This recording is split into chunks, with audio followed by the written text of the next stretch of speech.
I am proud to introduce Taiwan Ambassador H.E.B. Kim Chow. Will you please give her a round of applause and welcome her?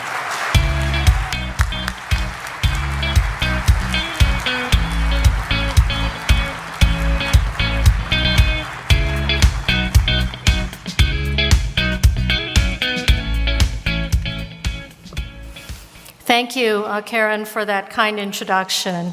And also thank you to the Honorable Chair Stuart Adams for hosting this wonderful event here in the great state of Utah.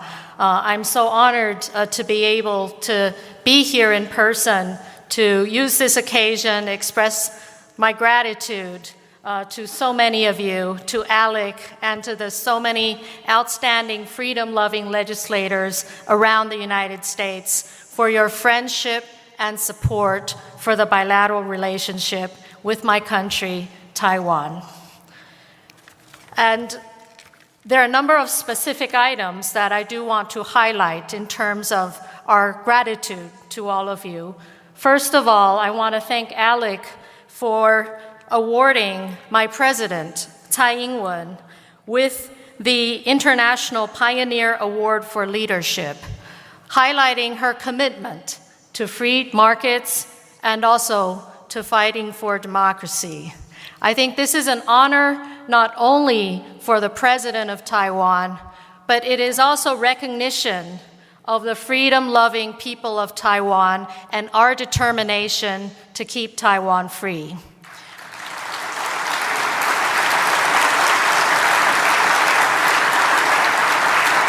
I often say that you are living in the land of the free.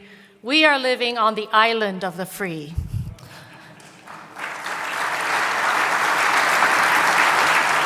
I also want to thank ALEC for including in your model policy last year the agenda of supporting a bilateral trade agreement with Taiwan.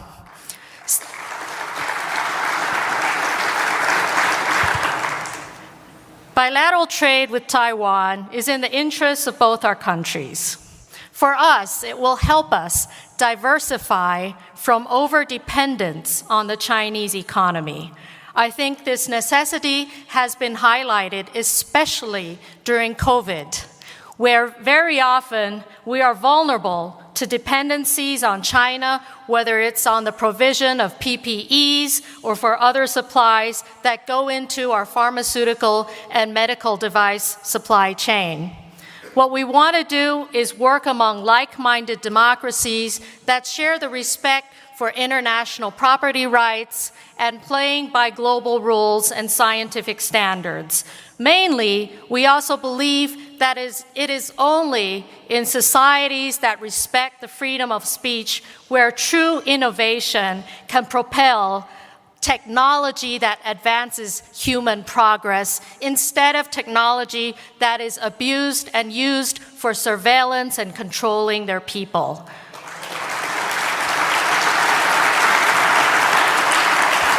So in the spirit of thanking you for supporting the relationship in trade and economic ties with Taiwan through your model policy, I also want to thank the many of you who have signed up on the letter outside addressing the White House in advancing that appeal to take action in supporting trade with like-minded democracies like Taiwan.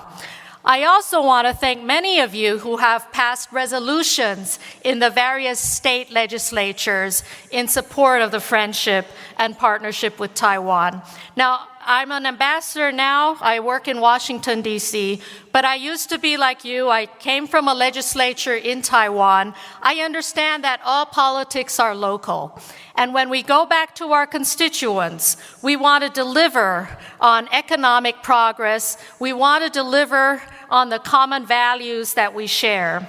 And I want to say that although Taiwan, we're in the state of Utah now, our size is only about 15% the size of Utah. But we are the 8th largest consumer of American agricultural products in the world.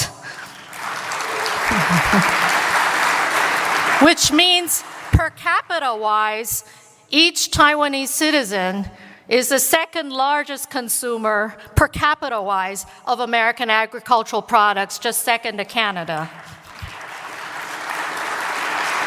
So we love American agricultural products. We also love American technology that is based on ingenuity and innovation in an environment of freedom. We are also fans, and of course we depend also on American energy exports that help propel our economy and our industry. So this is a bilateral partnership that reinforces our strengths, and we help each other. Let me give you another concrete example. We just heard from the Senate President from the state of Arizona. Now, Taiwan's semiconductor company, TSMC, is now working on a $12 billion investment in Arizona to produce semiconductor chips.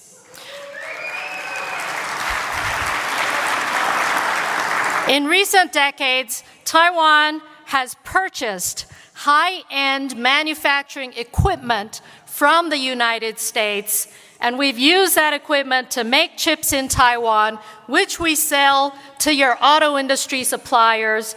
Your automakers make the cars and sell them back to Taiwan. So isn't this a mutually beneficial and reinforcing partnership?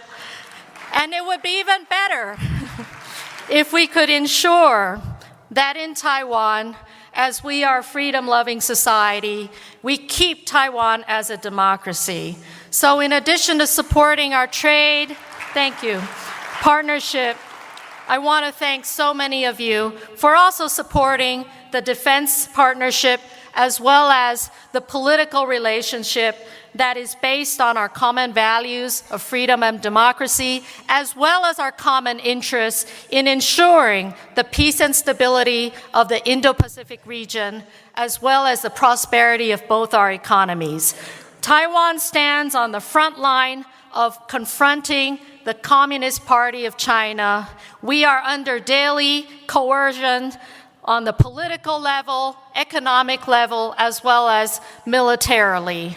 And the United States has always been the most reliable friend and partner of Taiwan as we are confronting coercion from the CCP.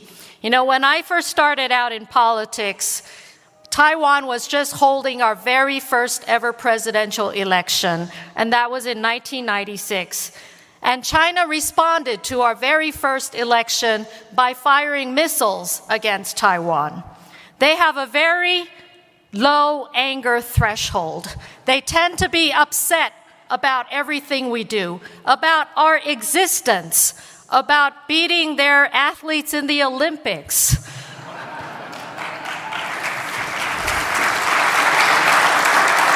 But I think what's most important is that we work together to preserve our democracy. It's not only important for the people of Taiwan, it is important for all the freedom-loving people in the world, because the Chinese Communist Party has a narrative. They claim that democracy is not suitable for Asian people. That is a lie, that is false, and Taiwan is living proof of that.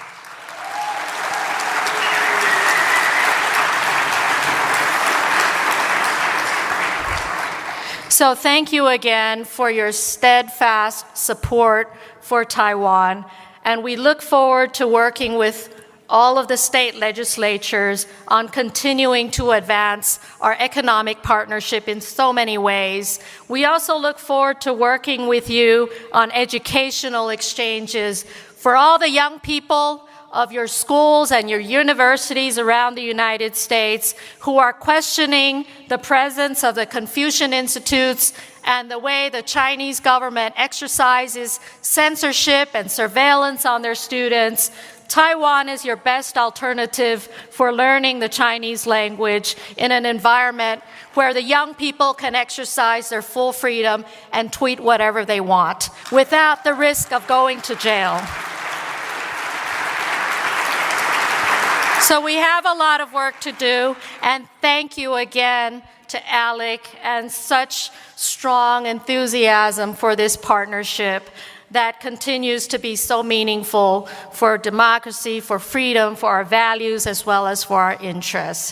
Thank you again from Taiwan.